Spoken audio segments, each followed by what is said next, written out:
Good evening. Thank you for joining us for the news at 6. I'm Richard Gearhart. And I'm Karina Corral. Governor Gavin Newsom has revealed his more than $200 billion budget plan for the state. On the list of priorities are wildfire prevention, education, and homelessness.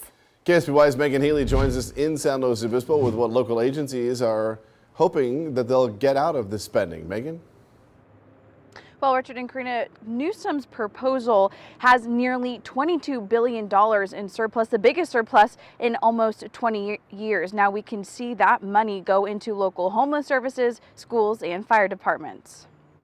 Many top state budget leaders applaud Newsom for a balanced budget. That budget set at $213.5 billion. $150 million in grants goes towards local governments to deal with homelessness. Another $40 million covers wildfires and natural disasters. Assistant CAL FIRE SLO Chief Dennis Carrero says it will expand the local response team. That will give us 2 additional fire crews readily available for fires in San Luis County. He says we could also see the opening of another fire center. We're ecstatic that the governor is expanding the depth of fire crews with the adjustments that were made in CDCR inmates being made available. This is a whole new resource for putting additional firefighting hand crews in the statewide system. Schools could also get more money than expected. Newsom looks to allocate $60.5 million for K through 12 education. Local educators hope it will give them flexibility to spend money where needed. We're really focused on trying to lower class sizes, doing some, again, maintenance of facilities, those types of things. And so any money that we can save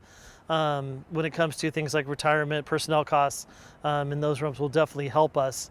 And kids and teachers will see the impact of that. He says the budget surplus allows more spending on education statewide and is glad Newsom is giving attention to classrooms. He has focused on putting some extra money towards special education funding, which has been something that has increased over the years, a lot for school districts. But the state might not be getting as much money from cannabis sales as forecasted. The Newsom administration is scaling back those anticipated funds due to slower sales. Now, this proposal is $4.5 billion more than what was proposed in January, but Newsom is wary of potential recessions, putting almost $15 billion in reserve. Live in San Luis Obispo, I'm Megan Healy, KSBY News. All right, Megan, the proposal is now in the hands of state lawmakers who must pass a budget by June 15th or lose pay.